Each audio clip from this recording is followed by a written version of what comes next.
Hordoftoota Sanyii Akaadaamii guyyaa har'aa kana Sanyii Akaadaamiin barnoota lammummaaf amala gaarii qabatee dhufeera. Kanaan dura Sanyii Akaadaamiin afaan Oromootiin barsiisuu eegaluunsaa ni yaadatama.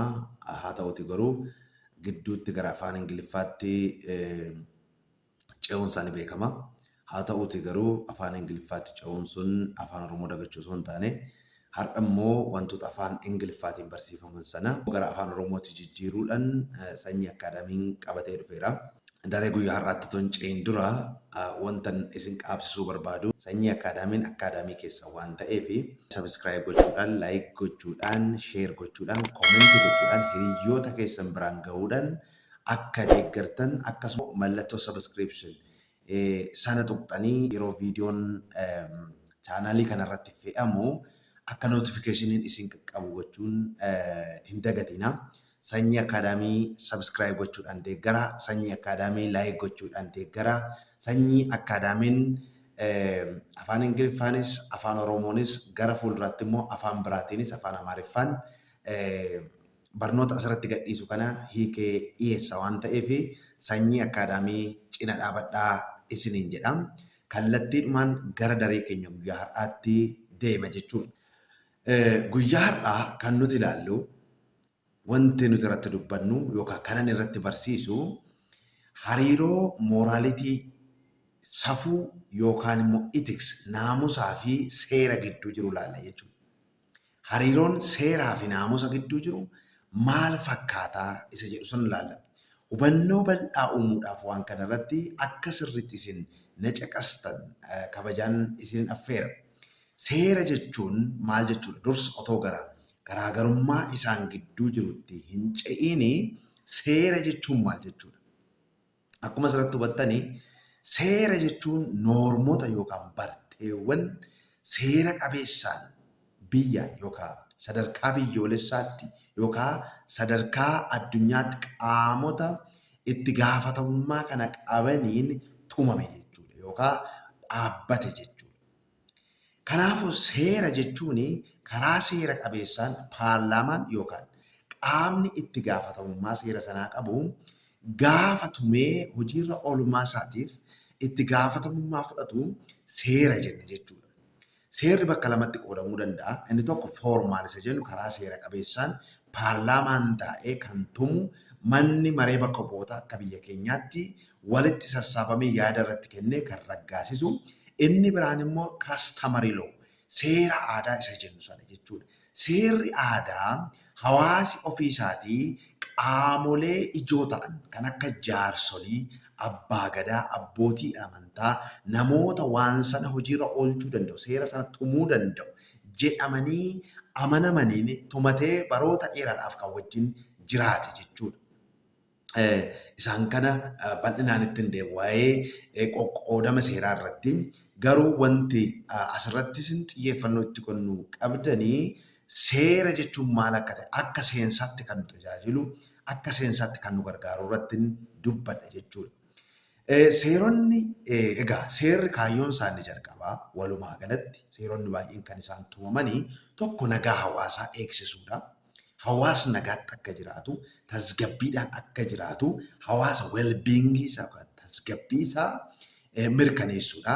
Inni biraa walitti bu'iinsa fedhii hawaasa gidduu jiru, walitti bu'iinsa dhaabbatoota gidduu jiru, fedhii dhaabbatoota gidduu jiru hiikuudha. Kan biraa immoo hariiroo hawaasa gidduu jiru sana promoot gochuudha yookaan dagaagsuudha jechuudha.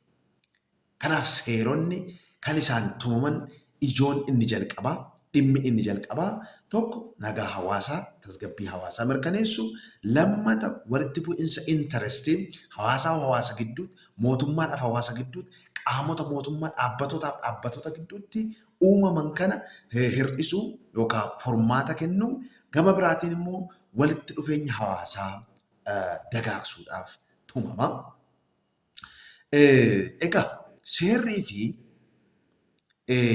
itiksiin yookaan naamusni yookaan safuun kuni dhimmi isaanii yookaan xiyyeeffannoon isaanii inni jalqabaa sooshaal haarmoonii walitti dhufeenya hawaasaa fi nagaaf hawaasaa kana meenteen gochuudha, tasgabbeessuudha, mirkaneessuudha.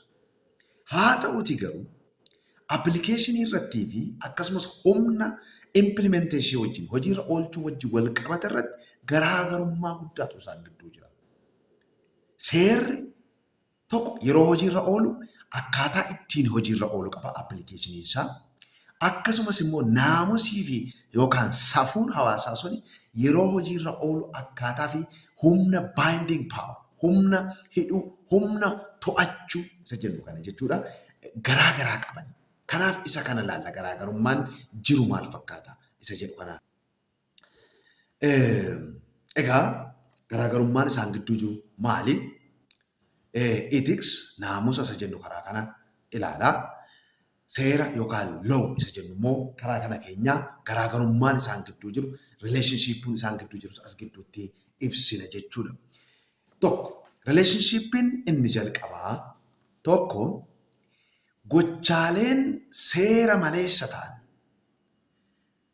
gochaawwan tokko tokko seera maleessa ta'uu danda'u, garuu immoo alnaamusa ta'uu dhiisuu danda'u jechuudha. Yookaan alsafuu ta'uu dhiisuu danda'u. Fakkeenyaaf seera saffisaa yoo fudhattanii akka seera tiraafika biyya keenyaatti namni tokko saffisa eeyyamamee olitti deemuu hin danda'u, konkolaataa oofuu hin danda'u, konkolaataa konkolaachisuu hin danda'u. Garuu gama safuutiin, gama itiksiitiin, gama naamusaatiin yoo ilaaltanii namni mooraaliitii sanaaf safuu yookaan itti gaafatamummaa xiinsammuutiin itti gaafatamummaa isaatiif jedhee namni seera cabsuu ni danda'a. Fakkeenyaaf saffisni illeegaaliidha. Garuu namni tokko garuu dirqama mooraaliitii, dirqama safuusaa bahuuf jecha seera sana cabsuu ni danda'a. In terms of emergency. Balaa tasaa fakkeenyaaf nama dubartii ciniinsifattu tokko ambulaansiin fe'ee adeemu yoo dubartiin sun carraan jireenya ishii gara du'aatti dhiyaateera ta'e rakkoo guddaa keessa jirti ta'e magaalaa keessatti seera saffisaa cabsee fiigee konkolaachisaan tokko mana yaalaa geessisuu danda'a. Yookaan nama dhukkubsatee sadarkaa du'aarra gahu lubbuu isaa baraaruuf jecha seera saffisa tiraafikii cabsee mana yaalaa dhaqqabsiisuu dirqama akkasii ta'a. Kanaaf seerri speeding yookaan seerri saffisaa illeegaalidha saffisa cabsuun sun. Garuu immoo lubbuu nama sana hambisuun lubbuu namaa sana oolchuun immoo itti gaafatamummaa mooraaliiti. Itti gaafatamummaa naamusa safuuti jechuudha. Kanaaf garaagarummaan yookaan hariiroon isaan kana gidduu jiru kana fakkaata jechuudha inni tokkoffaan. Inni lammaffaa gochaan unethical ta'an tokko yookaan naamusa maleessa ta'an tokko illeegaal yookaan seera maleessa ta'uu yeroo inni itti dhiisutu jira. Fakkeenyaaf sobuun safuudha. Namni sobuu safuu cabsa yookaan naamusa cabsa jenna. Garuu immoo seerri soba dhorkuu hin jiru. Namni sobee sababii soba sanaatiif hidhamee hin jiru. Akka biyya keenyaatti, biyya Itoophiyaa kanatti nuti seera soba dhorkuu hin qabnu. Kanaaf illeegaalee miti jechuudha. Garuu immoo sobuun safuu cabsuudha. Eeyyamamaa miti karaa mooraaliiti jechuudha. Kanaaf namni sobuu hin sobin jedhama. Kitaabota amantaa keessatti illee hin sobin jedhama. Kuni seerota safuuti. Normative ethics, ethical rules waan jennu sana jechuudha. Kanaaf namni soba dubbatu tokko unethical ta'uu danda'a. Garuu immoo seerri soba dhorku kuni hin jiru. Garuu occasionoota tokko tokko keessatti area specific ta'an tokko keessatti sobni yakka ta'uu danda'a. Fakkeenyaaf namni gibira kaffalu tokko income tax isaa yoo dhoksate soba ta'e galii gibira argatu sana kaffaluudhaaf galii isaa yoo dhoksate mootummaan nama sobe sana tarkaanfii irratti fudhachuu danda'a. Gama biraatiin yeroo ragaa kennu fakkeenyaaf mana murtii ta'uu danda'a. Namni ragaa sobaa kenne tokko manni murtii tarkaanfii irratti fudhachuu danda'a. Isaan kanarraan ala kan ta'e waliigalatti seerri soba dhorkuu hin jiru. Garuu sobni immoo unethicalidha jenna. Inni sadaffaan seerumti mataansaa unethical ta'uu danda'a. or immoral ta'uu danda'a. Seera safuu hin qabne, seera sirrii hin taane jechuudha gabaabumatti. Seerri mataan isaa sirrii ta'uu danda'a. Fakkeenyaaf bara 18 duwwaa keessa biyya Yuunaayitid Isteet keessatti slavery garbummaan yookaan nama gabroonfatanii dhimma ofii hojjechiifachuun yookaan nama akka garbaatti akka instruumentiitti fayyadamuun seera ture. Garuu seerichi sirrii hin turre. Kanaaf seerumti mataan isaa sirrii ta'uu dhiisuu ni danda'a. Kanaaf laws can be unethical or immoral. Inni sadaffaan kana jechuudha. Inni arfaffaan karaa nuti ittiin seeraa fi naamusa safuu barsiisnu hojiirra oolchinu yoo seerri cabe yookaan yoo safuun cabe karaa nuti ittiin waan sana sirreessinu garaagarummaa qaba. Karaa nuti ittiin ibsinu waan sana, karaa nuti ittiin barsiisnu, karaa nuti ittiin inkalkeet goonu, karaa nuti ittiin hojiirra oolchinu seeraa fi itiksii garaagarummaa guddaa qaba jechuudha. Kanaafuu karaa ifa ta'een seerri kana peenaal koodii yookaan seera yakkaa koort ruuliin murtii mana murtiitiin hojii mana murtiitiin akkasumas immoo government regulations dambii yookaan seera mootummaatiin daayirektiivii mootummaatiin seera hojiirra oolchuu ni dandeenya. Bifa koodiitiin dookumentii mataa isaa danda'e ta'e paarlaamaadhaan raggaasisuu ni danda'ama. Garuu itiksiin impilisitiidha, dhokataadha. Akka seeraa sana ifaa miti jechuudha. So garaagarummaa fi walitti dhufeenyi isaan gidduu jiru inni arfaffaan kana. Inni shanaffaan coercive yookaan humna ittiin dirqamsiisu yookaan humni ittiin dirqamsiifamu yookaan waan sun hojiirra akka itti oolu godhamu garaagarummaa qaba. Mootummaan aangoo isaa fayyadamuudhaan awutooritii isatti kenname sana fayyadamuudhaan seera hojiirra oolcha. Namni seera kana cabse yookaan seera sana hojiirra oolchuu dhiise dabalataanis namni seera kana kabajuu dhiise tokko maallaqaan adabamuu ni danda'a, kan biraa hidhamuu ni danda'a, sadaffaa ajjeefamullee tarkaanfii lubbuu isaa mirga jiraachuu isaa irraa fuudhullee jiraachuu danda'a.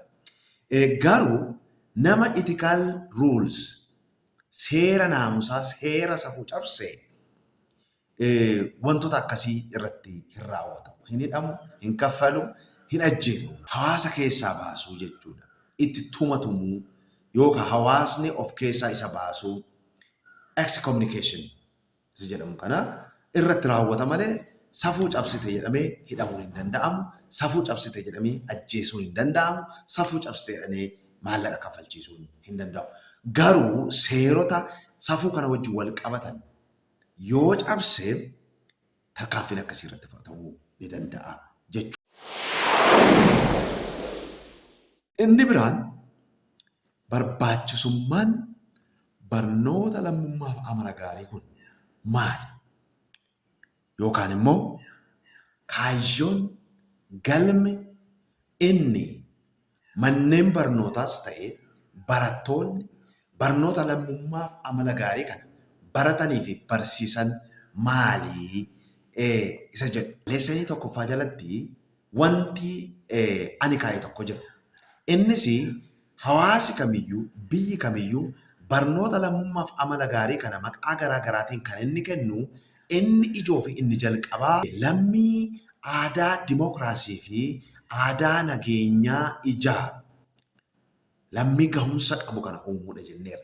Kanaaf kaayyoon dhimmi ijoon barnoonni lammummaa fi amala gaariin kun itti barbaachise namoonni dhuunfaa miseensonni hawaasaa vaaliyuu duudhaa kabajaa fi akkasumas immoo aadaa wal danda'uu akka lammii itti gaafatamummaa fi ga'umsa qabu tokkotti akka isaan fudhatanii jireenya isaanii keessatti gaggeessaniif jechuudha. Kanaafuu barnoonni lammummaa fi amala gaariin tokko duudhaa fi itti gaafatamummaa sense of commitment committed akka ta'an xiyyeeffannoo akka itti kennan akkasumas immoo active akka ta'an hawaasa keessatti hirmaannaa hawaasaa keessatti duudhaa hawaasaa hojiirra oolchuu keessatti wal kabajuu, wal danda'uu, tokkummaa qabaachuu, hojii hojjechuu keessatti, of jabeessuu, hawaasa jabeessuu keessatti koomiitid akka ta'an, aktiiv akka ta'anii fi piriinsiipilli akka ta'an qajeelfamaan kan bulan, qajeelfama dhuunfaa kan hawaasaa kan hordofan akka ta'an. Gama biraa murtoo itti gaafatamummaa akka hojiirra oolchan, rakkoo akka furan, waa'ee namoota kan biraa kan ollaa isaanii ta'uu danda'a, sabaaf sablammoota biroo ta'uu danda'a, haadhaaf abbaa isaanii ta'uu danda'a, qaama miidhamtoota ta'uu danda'a, namoota dadhabdoota ta'uu danda'a. Isaan kanaaf keer gochuu, hawaasa keessatti hirmaachuu, ga'ee isaanii taphachuu, akkasumas immoo garaagarummaa adda addummaa jiru danda'anii wal danda'anii jiraachuu fi garaagarummaa jiru sana kabajuu ta'a jechuudha. Kanaafuu kaayyoon isaanii jalqaba. Kanaafuu barnoonni lammummaaf amala gaarii inni jennu kuni kaayyoon inni kennamu barattootaa fi tokko aadaa dimokiraasii akka isaan baratan, akka isaan hubannaa gahaa qabaatan gochuudha. Inni biraa ethical values, duudhaawwan naamusaa fi qajeelfamoota kana guutummaatti akka hubatan, akka baratan gochuudha. Olaantummaa heeraa akka baratan gochuudha. Inni biraa bulchiinsa seeraa yookaan olaantummaa seeraas akka isaan kabajan, mirga fi dirqama isaanii fi lammiiwwanillee akka isaan hubannaa qabaatan gochuudha jechuudha. Kanaafuu isaan kuni elementoonni kuni wantoonni kuni maal godhuu self confident lammiiwwan ofitti amanamummaa qabanii akkasumas immoo gochaa godhan immoo murteessan sababa gahaa sababa quubsaa irratti hundaa'anii murtoo murteessan tarkaanfii fudhatan kana oomishuudhaaf yookaan qabaachuudhaaf barnoota kennamudha jechuudha. Gama biraatiin barnoonni lammummaa fi amala gaarii kuni dhaloota dandeettii itti gaafatamummaa maatii fi akkasumas immoo biyya baachuu danda'an uumuudha jechuudha. Personal responsibility jira, itti gaafatamummaa ofii, itti gaafatamummaa maatii, itti gaafatamummaa hawaasaa, itti gaafatamummaa biyyaa, irra darbee immoo itti gaafatamummaa addunyaa akka lammii addunyaa tokkootti kan isaan fudhatan ta'uu danda'a jechuudha. Inni biraa itiksiinis immoo lammummaanis barnoonni lammummaas baay'ee barbaachisaa ta'eera. Itiksiin jechuudha barnoonni naamusaa barbaachisummaa guddaa qaba addunyaa barnootaa keessatti.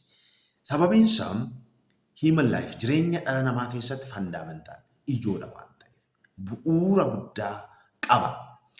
Kanaaf achi keessatti itiksiin illee gahee guddaa taphata jechuudha.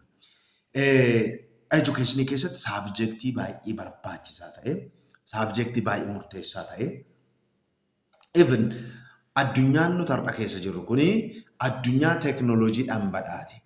Itiksiin egaa teeknooloojii keessatti illee gahee guddaa qaba. Haala itti fayyadamaa, haala ittiin hojiirra oolchinu keessatti fakkeenyaaf gahee guddaa qaba. Medical technologies, teeknooloojiiwwan fayyaa keessatti fayyadamnu ta'uu danda'a. Computer science, addunyaa saayinsii kompiitaraa keessatti ta'uu danda'a. Addunyaa riisarchii keessatti ta'uu danda'a. Fakkeenyaaf plagiarism yookaan academic dishonest amanamummaa dhabuu akadamii jechuudha. Yeroo qo'annoo gaggeessinu argannoowwan keenya falsify gochuu yookaan soba irratti hundeessinee dhiyeessuun sun plagiarismii ta'uu danda'a. Ragaa nama biraarraa arganne jennee ragaa sana karaa seera qabeessa hin taaneen yoo itti fayyadamna ta'e sun plagiarismidha. Isa kana detect gochuudhaaf egaa teeknooloojiin nu barbaachisa. Teeknooloojiin sun immoo itiksii sana naamusa barnootaa sana keessatti gahee akka qabu nu hubanna jechuudha. So importansiin yookaan faayidaan barnoonni lammummaaf amala gaarii qabu inni tokkoffaan barbaachisummaansaa lammiiwwan waa'ee mirgaaf dirqama isaanii akka isaan hubatan gadi fageenyaan akka hubatan akka hojiirra oolchan akka beekan gochuudha jalqabumatti mirgiif dirqamni wal faana jiraatu. Fuula saantimaa fuula lamaan saantima tokkooti. Kanaaf mirgi kee dirqama kee irratti hundaa'a. Yoo dirqama kee baatedha kanatti mirga kee argattu. Kanaaf fakkeenyaaf mirgi koo itti gaafatamummaa yookaan dirqama mootummaati. Mirgi mootummaa immoo itti gaafatamummaa yookaan dirqama kooti jechuudha. Akka lammii biyya tokkootti biyyi tokko itti gaafatamummaa tajaajila fayyaa, tajaajila hawaasaa warra jennu sana itti gaafatamummaa kennuu qabdi. Kanaaf lammiiwwan biyyattii mirga tajaajila hawaasaa kanaa argachuu qabu jechuudha. Garuu fayyaa keenya eeggachuu, fayyaa keenya akka eeggannuuf mootummaan tajaajiltoota kana yoo nu dhiyeessa ta'ee sanarra darbee garuu nyaata madaalamaa nyaachuudhaan fayyaa dhuunfaa keenyaa eeggachuudhaan qulqullina qaama keenyaa eeggachuudhaan fayyaa keenya kan eeggatu nuyi jechuudha. Kanaaf itti gaafatamummaa akkasii qabna. Exercise gochuudhaan, nyaachuudhaan, dhuguudhaan, waan madaalamaa ta'e fudhachuudhaan haga mana yaalaa osoo hin naqin, osoo mana yaalaa hin naqin itti gaafatamummaa fayyaa keenyaa eeggachuun dirqama keenya jechuudha. Saastarii fi hiriyoonni isaa bara 2011 akka lakkoofsa warraa adiitti kitaaba maxxansan yookaan qorannoo isaanii irratti maal jedhanii hariiroo mirgaa fi dirqama gidduu jiru keessatti wanta afur irratti xiyyeeffannoo kennuun dirqamaa jedhan. Wanta afurtu walitti isaanidha jedhu. Inni tokko mirgi nama tokkoo kan inni agarsiisu namoonni biraan mirga nama sanaatiif itti gaafatamummaa kan dirqama akka isaan qaban argisiisaa jedha. Every right of an individual automatically imposes duty on others. Mirgi kee mirgi nama dhuunfaa hiriyaa keerra namoota sii ala jiranirra automatically battalumatti dirqama mirga kee akka isaan kabajan irra godha jechuudha. Impose godha. Isaan irra kaa'a. Kanaaf fakkeenyaaf mirga dubbachuu qabda yoo ta'e namoonni sii ala jiranii mirga dubbachuu kee dirqama eeguu qabani jechuudha. Fakkeenyaaf the right to freedom of movement bilisummaan sochii bakkaa bakkatti namoonni biraan akka isaan mirga kee sana keessa hin seenne mirga nama dhuunfaa sana keessa seenanii akka obstaakiliitti hin taane dirqama akkasiisan irra kaa'a. Inni lammaffaan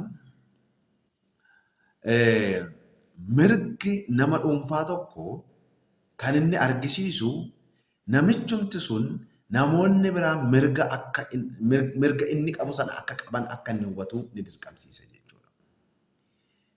Kana jechuun maal jechuudha? Mirgi keenya restrictionii qaba yookaan limitationii qaba, daangaa qaba. Fakkeenyaaf namni mirga dubbachuu qabu tokko akkasuma mirgi dubbachuu isaa sun daangaa akka qabu hubachuu qaba. Mirga dubbachuu keetti fayyadamtee nama arrabsuu hin qabdu. Mirga dubbachuu keetti fayyadamtee namarra miidhaa geessisuu hin qabdu jechuudha. Kanaafuu namni biraanis amma mirga yaada ofiin bilisaan ibsachuu qabda yoo ta'e battaluma sanatti immoo namoonni biraas mirga ati qabdu sana akka isaan qaban hubachuun sirraa eegama jechuudha. Kanaaf limitationii jira, restrictionii jira, daangaa qaba mirgi jechuudha.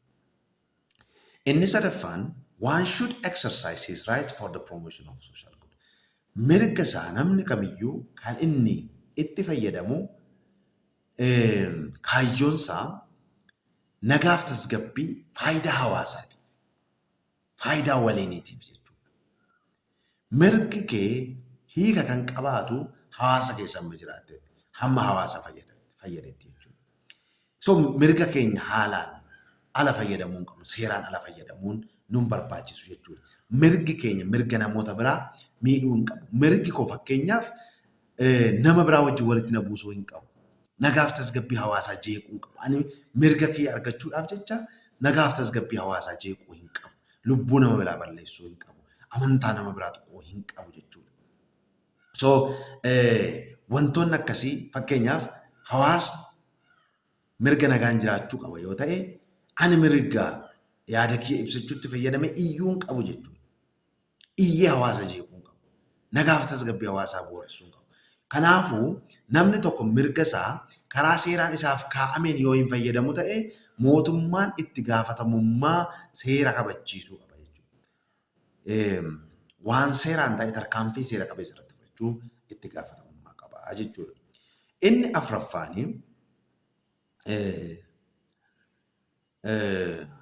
egaa itti gaafatamummaa bu'uura hawaasaa akka ta'e mirgaaf dirqama namaa kan eegu kan tiksu mootummaadha. Erga ta'ee tokko namoonni hawaasa keessa jiran kun mirgi isaanii intarestiin isaanii maal akka ta'e irratti xiyyeeffatee nagaaf tasgabbii isaanii eeguu qaba. Fedhii hawaasaa guutuu qaba. Fedhii nama dhuunfaallee guutuu qaba jechuudha. Kanaafuu dirqama mootummaan biyya tokkoo dirqama saba isaatiif qabu lammiiwwan isaatiif qabu bahuu qaba jechuudha. Kanaafuu mirga qaama biyyattii keessa jiru lammiiwwan biyyattii keessa jiru eeguun itti gaafatamummaa isaati jechuudha. Namoonnis immoo lammiiwwan biyya sanaas immoo mootummaan itti gaafatamummaa itti kenname kana hojiirra akka oolchuuf deeggarsa mataa isaanii kennuu qaban. Fakkeenyaaf mootummaan nagaaf tasgabbii hawaasaa eegsisuudhaaf yoo tattaafata ta'e namoonni dhuunfaa lammiiwwan biyya sanaa hawaasni mootummaa duukaa bu'uudhaan nagaaf tasgabbii isaanii eegsisuu qaban jechuudha. Kanaan wal qabatee mootummaan itti gaafatamummaa sadii qaba. Inni tokko duty to respect. Mootummaa dhumti mataansaa mirga lammiiwwanii respect gochuu qaba. Keessa seenee cabsuu hin qabu, sarbuu hin qabu. Mootummaan dhumti istiraakcharii caasaa qabutti fayyadame mirga nama dhuunfaa cabsuu sarbuu hin qabu jedha.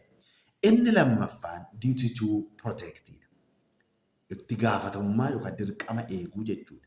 Mootummaan caasaa isaatti fayyadame mirgi lammiiwwanii namoota dhuunfaa yookaan garees akka isaan namoota biraadhaan hin sarbamne eeguu qaba jechuudha. Inni sadaffaan duty to fulfill. Itti gaafatamummaa yookaan dirqama guutuu qaba mootummaan. Inni kun maal jechuudha? Kan hawaasni namoonni dhuunfaa lammiiwwan biyya sanaa humna isaaniitiin, humna ikoonoomii isaaniitiin, dandeettii isaaniitiin, jabina isaaniitiin hojiirra oolfachuu guuttachuu hin dandeenye mootummaan itti gaafatamummaa guutuufii qaba. Fakkeenyaaf mirga barachuu isaanii akka argataniif mootummaan mana barumsaa ijaaruufii qaba.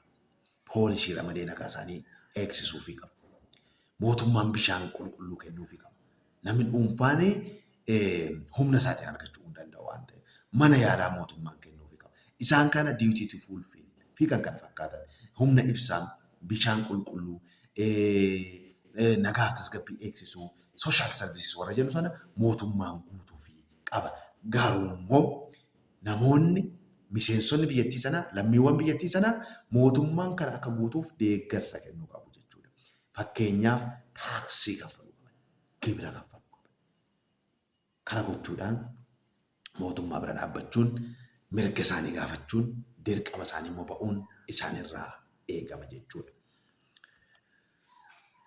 Kanaafuu egaa mirgii fi dirqamni lammiilee wal madaaluu qaba.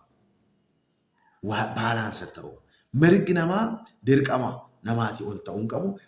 Dirqamni namaas immoo mirga namaatii ol ta'uu hin qabu jechuudha. Kanaaf mirgi kiyyaa fi dirqamni kiyya wal baalaansi gochuu qaban. Anis akka nama dhuunfaatti mootummaanis immoo akka dhaabbataatti akka itti gaafatamummaa qabutti mirga koo fi dirqama koo wal madaalchisuu qaba jechuudha. Fakkeenyaaf mirgi koo parsantii 60 naa kenne dirqama koo immoo parsantii 70 na gaafachuu hin qabu. Anis immoo mirga koo parsantii 70 gaafadhe dirqama koo parsantii 60 yookaan parsantii 50 bahuu hin qabu jechuudha. Inni sagal. Inni lammaffaan gooliin yookaan barbaachisummaan barnoonni lammummaaf amala gaarii itti barbaachisan tokko aadaa hirmaannaa ho'aa ta'e, saffisaa ta'e jabeessuudhaaf. Political culture aadaa hirmaannaa isa jennu kana aadaa siyaasa keessatti ta'uu danda'a. Political culture jechuun tokko tuuta attitudes ilaalchaa, amantaa fi sentiments feeling jechuudha. Itti dhaga'amu committed ta'uu which give order and a meaning to political process in the political system. Kanaafu political process adeemsa siyaasaa fi akkasumas immoo sirna siyaasaa sanaaf kan hiika kennu jechuudha. Without political culture, political system and political process does not have meaningful implementation. Kanaafu hirmaannaadhaan ala hirmaannaadhaan yoo hin ta'in political process adeemsi siyaasaas akkasumas immoo sirni siyaasaa gatii hin qabu. Hirmaannaan murteessaadha jechuudha. Taylor namichi jedhamu akka ibsutti tokko political actoroonni society keessatti hojii hojjetan yookaan gahee taphatanii tokko akkaataa kamiin conduct godhuu qaban, akkaataa kamiin hojiirra oolchuu qaban, akkaataa kamiin involve gochuu qaban, akkasumas immoo maaltu isaanirraa eegama waan jedhu kana adda baasee lafa kaa'a jechuudha. Kanaafuu political culturein kun expectationii eeggannaa hawaasaa shape godha. Waan isaan sisteema sanarra sirna siyaasaa sanarra expect godhan shape godha. Expect gochuu qofa osoo hin taane karaa kamiin immoo sanarratti hundaa'anii sana keessa seenii waan sana jijjiiruu danda'u isa jedhu. Gama biraan immoo gochaa isaan irratti hundaa'uudhaan, hirmaannaa isaan irratti hundaa'uudhaan maaltu uumamuu akka danda'u kan isaan mirkaneessan. Mirgiif dirqamni isaanii immoo akkam akka ta'ee fi akkaataa kamiin waan sana hirmaannaa sana keessatti bahuu akka danda'an kallattii kaa'aafi jechuudha. Kanaaf political culturein kun active kan ta'e, participatory kan ta'e kun murteessaadha. Saffisaa si'aawaa akka ta'e kana fiduudhaaf barnoonni lammummaaf amala gaarii baay'ee murteessaadha jechuudha.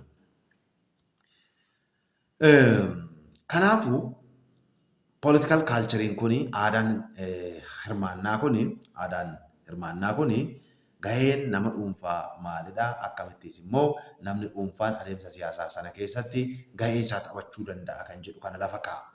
Kanaaf kanarratti hundaa'uudhaan Almond and Verba qorattoonni jedhamanii bara 1963tti barruulee barreessan irratti aadaa hirmaannaa sadiitu jira jedhanii lafa kaa'ani. Tokko parochial political culture jedhanii inni kun passive waan ta'e passive si'aa miti duubatti hafaadha dadhabaadha. As keessatti lammiiwwan parochial political culture kana jalatti ramadamanii tokko cognitive beekumsa baay'ee du'aa ta'e baay'ee gadi bu'aa ta'e qabu.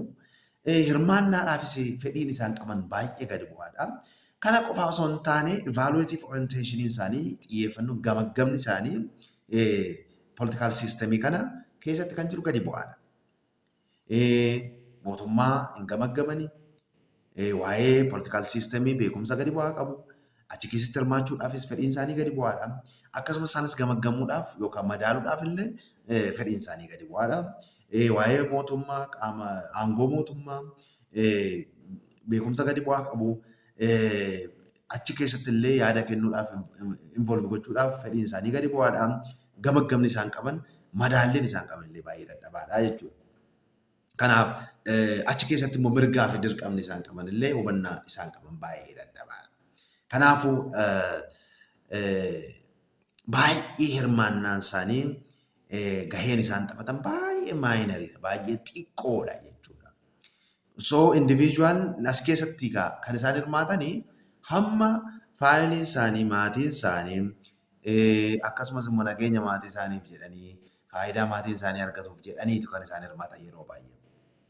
Kana keessatti amma maatiin kiyya akka hin miidhamneef mootummaan tarkaanfii irratti fudhachuu danda'a yookaan qaamni mootummaa tarkaanfii irratti fudhachuu danda'a. Kanaafuu maatii kiyya tarkaanfii mootummaan irratti fudhatuuf jecha dhaqee hirmaadha jedhan.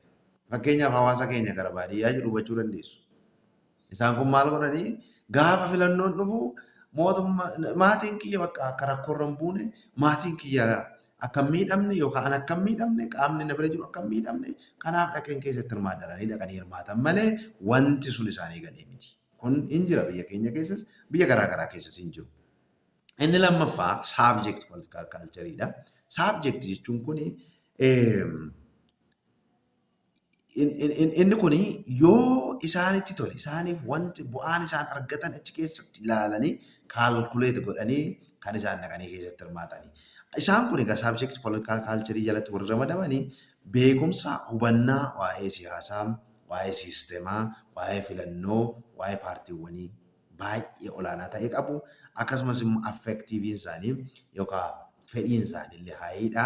Haa evaluative orientation isaanii gara political systemii, policy output irratti xiyyeeffannoon isaanii baay'ee haayidha. Garuu political party keessatti hirmaachuu, miseensa paartii ta'uu, akkasumas immoo ofii isaanii akka nama itti gaafatamummaa qabuutti hirmaachuu keessatti dadhabootadha. Baay'ee minimaalidha gaheen isaanii jechuudha. Kanaaf fedhiin isaanii faayidaa argatan qofa irratti xiyyeeffannoo kennan jechuudha. Garuu yoo san taane ta'e keessan seenuu nan laallatu jedhanii gara biraatti deebi'an. Hamma isaan fayyadetti hamma faayidaa irraa argatan qofa irratti maal godhanii dhaqanii hirmaatanii jechuudha. Keessumaa subject cultures are most compatible with centralized authoritarian political structure. Waan akkasii kun kan inni yeroo bal'inaan mul'atu authoritarian political structure keessatti. Abbootii irree bulchiinsa dimokiraataa waan taane keessatti waan akkasii ni mul'ata jechuudha. Inni sadaffaan participant cultureidha yookaan active participation isa jennu sana jechuudha. Members of society yookaan miseensi hawaasaa high cognitive, affective and evaluative orientation qabu. Beekumsa waa'ee siyaasaa, beekumsa waa'ee mootummaa, beekumsa waa'ee caasaa, waa'ee seeraa, waa'ee heeraa, akkasumas immoo fedhii hirmaannaa gamaggama yookaan critics assessmentii guddaa qabanii akkasumas immoo qaamolee input objectoota keessatti kan akka policy output, political parties, wantoota kanaaf kana fakkaatan keessatti hirmaannaan isaan qabanis baay'ee olaanaadha. Isaan qofa osoo hin taane ofii isaaniis immoo akka lammii biyya tokkotti gahee isaanirraa eegamu bal'inaan akkasumas mirgaaf dirqama isaanii gadi fageessanii hubannaa guddaa qabu jechuudha. Kanaafuu dimokiraatik political structure keessatti kwaalitiiwwan akkasii kana argachuu dandeenya jechuudha. Lammiiwwan itti gaafatamummaa hirmaannaa qabanii, itti gaafatamummaa waan biyya isaanii, waan hawaasa isaanii hojiirra oolchuu qabanii jechuudha. Garuu democratic and democratization process. Dimokiraasii fi adeemsa dimokiraasummaa wantoonni daangessan baay'ee jiru biyya lafaa kana keessatti. Biyyoota siyaasa biyyaa keessatti dimokiraasiin akka hin dhumne akkasumas dimokiraasiin sun gadi fageenyaan akka hundeen horanne wantoonni godhan baay'eetu jiru. Inni kun immoo maali?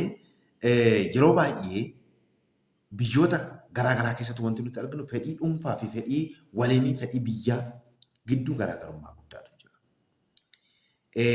Maal jechuudha? Amma biyya keenya keessatti argataniitu yoo ta'e namoonni itti gaafatamummaan sadarkaa ministeeraatti sadarkaa biyyoolessaatti akka gaggeessan isaanitti kenname yeroo isaan fedhii dhuunfaa isaaniitiif jecha dhaabbata sana miidhan argina. Yeroo isaan malaammaltummaa fudhatan argitanii yeroo isaan dhaabbata sana gadi balleessanii hawaasni tajaajila barbaachisaa ta'e hin arganne jiru. Caasaa mootummaa keessatti, caasaa biyyattii keessatti karaa kallattii garaagaraan arguu ni dandeessu. Biyya kam keessatti iyyuu wantoonni akkasii ni jiru. Kanaaf fedhiin dhuunfaa gaafa fedhii waliinii caalee dimokiraasiin hundeedhaan lafa hin qabatu jechuudha. Kun immoo rakkoo guddaa, rakkoo siyaasa biyyattiiti. Afrikaa keessatti, biyya Itoophiyaa keessattis, biyyoota garaagaraa keessatti wanti nuti argaa jirru wantoota akkasiiti. Inni kun rakkoo mataa isaa qaba. Inni sadaffaan wanti barnoon lammummaaf amala gaariin itti kennamu. Sadaffaan tokko lammiiwwan biyyattii tokko beekumsa quubsaa ta'e, beekumsa barbaachisaa ta'e akka argatan, dandeettii barbaachisaa ta'e, iskiilii akka argatan fi ilaalcha poozitiiva ta'e akka qaban, ilaalcha gaarii akka isaan qabaataniif. Sababiin isaa beekumsi qabatamaan, beekumsi relevant ta'e, important ta'e baay'ee nu barbaachisa. Beekumsaan ala waa gochuun hin danda'amu. Beekumsaan ala siyaasa gaggeessuun, diinagdee gaggeessuun, hawaasa gaggeessuun ulfaata. Beekumsaan ala of gaggeessuun ulfaata waan ta'eef rakkoowwan addunyaa kana keessatti uumaman, rakkoowwan hawaasa keessatti uumaman hedduu isaanii kan nuti furru beekumsaan. Beekumsi sun immoo relevaanti ta'uu qaba jechuudha. Yoo beekumsi kun itti hin fayyadamnu ta'e inert ta'a. Riphee ciisa jechuudha. Beekumsa qabaattee itti hin fayyadamtu yoo ta'e inert ta'a bu'aan qabu.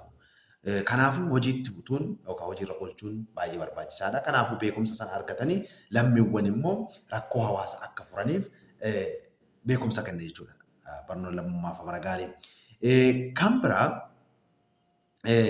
beekumsi nuti qabnu kuni yoo right attitude fi iskiilii yookaan dandeettii beekumsa sanaaf barbaachisuun itti hin fayyadamnu ta'e rakkoo guddaa. Fakkeenyaaf beekumsaaf waa'ee abiddaa qabaannee abidda sanatti karaa ittiin fayyadamu dandeettii ittiin fayyadamnu qabnu ta'e mana gubna. Biyya balleessina. Namni meeshaa qabatu tokko waa'ee meeshaa sana operate gochuu, waa'ee meeshaa sanaa beekumsa qaba yoo ta'e garuu dandeettii ittiin meeshaa sana operate godhu ta'e nama ajjeesuu danda'a, nama balleessuu danda'a. Kanaafuu baay'ee nu barbaachisa jechuudha barnoonni.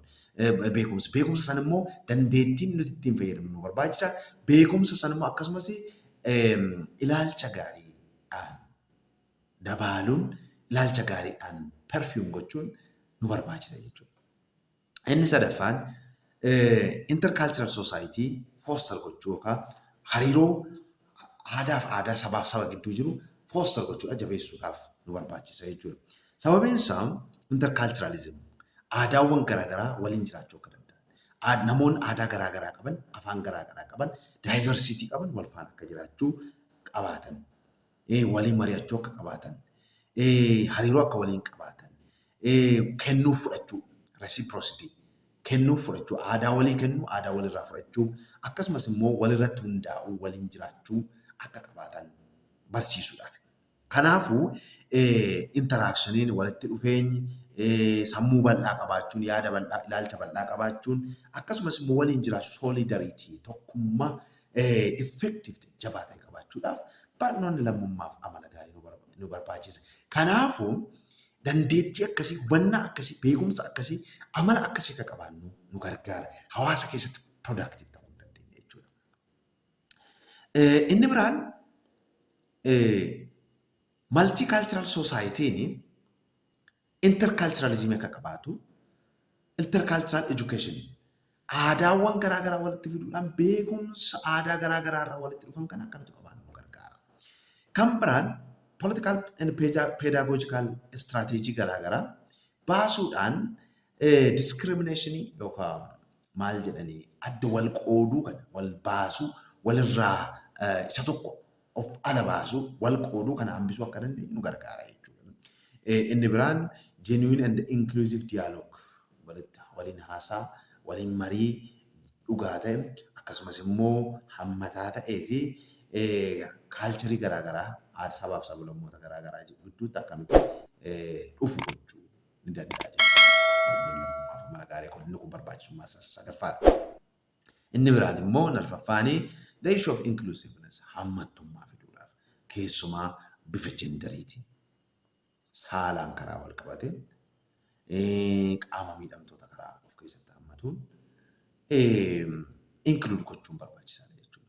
Akkuma beekamu dubartoonni sirnoota darban keessatti ispeesiin isaanii hin kennamne miidhaan garaagaraa isaanirra gahaa akka ture lafa kaa'a. Kanaafuu as keessatti maal gochuun barbaachisaadha? Inclusive murteessaadha jechuudha. Bakka dhaabbata mootummaatti, iddoowwan garaagaraatti, public spaceota garaagaraa keessatti gender difference'n beekamuu qaba. Beekamee inclusive ta'uu qaba. Karaa sirrii ta'e, equitable karaa ta'een maal ta'uu qaba? Fair karaa ta'een gender inclusivenessiin akka jiraatu gochuun barbaachisaadha. Inclusivenessiin karaa amantaa, karaa sabummaa, karaa siyaasaa, ilaalcha siyaasaa jiraachuun murteessaadha jechuudha. Promoting democracy and inclusiveness in public spaces. Iddoowwan public ta'an hawaasni wal sassaabamu faamilii keessatti, iddoo hojii, iddoo gamtaawwanitti, yuuniyenoota keessatti akkasumas immoo institutionoota garaagaraa keessatti civics and ethics irratti focus goone gender inclusivenessiin murteessaadha jechuudha. Manneen barnootaa keessatti ta'uu danda'a, mana amantaa keessatti ta'uu danda'a, waajjiraalee mootummaa keessatti ta'uu danda'a. Iddoo garaagaraatti inclusive karaa ta'e, hammataa karaa ta'e maal gochuu qaba? Akka gender include goonu nu gargaara jechuudha barnoonni kun. Inni shanaffaan nagaa tasgabbii fiduu keessatti, the issue of peace building. Nagaa ijaaruu keessatti barnoonni lammummaaf amala gaarii qaba. Namni gahee guddaa qaba. Citizenship education promote cooperation. Tokko cooperationii walitti dhufeenya waliin ta'uu, dialogue waliin mari'achuu, akkasumas immoo nagaa walitti fufiinsa qabu justice haqa irratti hundoofne akka nuti hojiirra oolchinu nu gargaara. Kanaaf kallattii garaagaraatiin barnoota kana namni baratee namni kaayyoon barnoota kanaa kana jechuudha. Lammii waan kan nagaa ijaaruu keessatti gahee guddaa taphatu ijaaruudha. Kanaaf tokko Lammiin barnoota kana barate tokko kompiitensii gahumsa peacemaking nagaa fiduu rakkoo furuu walitti bu'iinsa furuu healing rakkoowwan uumaman fayyisuu madaa jiran fayyisuu walitti araarsuu fi akkasumas immoo miidhaa ga'e reconstruct gochuudhaan hariiroo miidhame ta'uu danda'a lubbuu ba'e ta'uu danda'a waan garaagaraa ta'uu danda'a isaan reconstruct gochuudhaan akka waan sana deebisnee nagaa ijaaruu nu gargaara. Kan biraatiin immoo rakkoowwan uumaman nan violent karaa ta'een karaa violent hin taaneen fayyadamnee akka nuti morminu nu gargaara. Fakkeenyaaf civil disobedience philosophy fayyadamuudhaan karaa waan sana cooperate gochuu diduudhaan fudhachuu diduudhaan boycott gochuudhaan akka nuti nagaa finnu istiraatiijiota garaagaraa dandeettiiwwan garaagaraa fayyadamne akka nuti mirgaaf dirqama keenya beekne achi keessatti immoo karaa seera qabeessa ta'een wantoota sirrii hin taane morminullee nu barsiisa jechuudha. And also vaaliiwwan duudhaawwan ilaalchota akkasumas immoo dandeettiiwwan nagaa fiduu fi of keessatti nagaa uumuu keessuma keenya namni of keessatti ofiisaa keessatti nagaa hin qabne sammuun isaa nagaa hin qabne nama biraa wajjin sammuu hin qabu. Haadha manaa isaa wajjin abbaa manaa isii wajjin maatii isaa wajjin hawaasa wajjin biyya wajjin nagaa qabaachuu hin danda'u. Namni sammuun isaa nagaa keessaa hin qabne nagaa alaa qabaachuu hin danda'u. Kanaafuu of keessatti akkaataa kamiin ilaalcha duudhaa nagaa fiduu nagaa ijaaruu dandeettii akkasii qabaachuu dandeenya. Akkasumas immoo hariiroo keenya keessatti hawaasa keenya keessatti akkasumas akka addunyaatti nagaa akkamii fiduu dandeenya isa jedhu of keessatti qabata jechuudha. Kanaafuu citizenship and moral education kun egaa namni tokko moral, ethical, democratic value duudhaawwan mooraalii safuu, ethical naamusaa akkasumas dimokiraasii akka inni qabaatee tokko lubbuu namaatiif akka kabaja kennu, lubbuu namaatiif gatii akka kennu godha.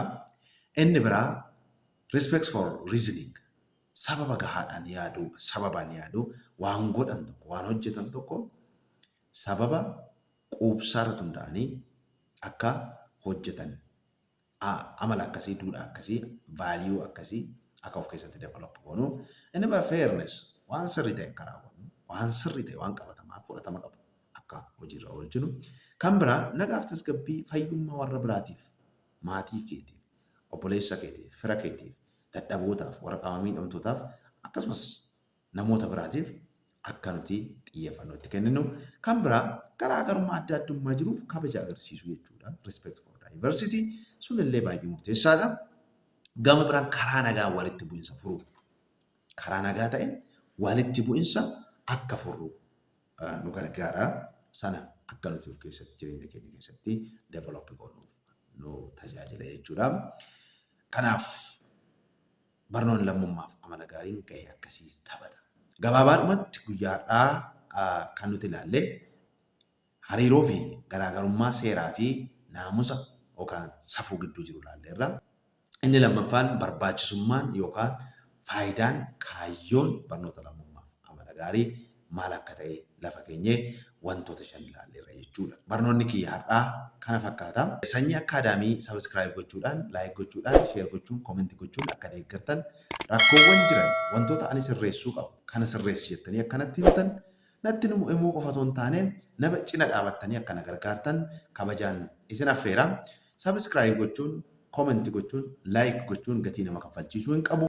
Kanaaf obboleessa keessan bira dhaabbattanii akka isin deeggartan kabajaan isin gaafadha. Nagaan naa tura.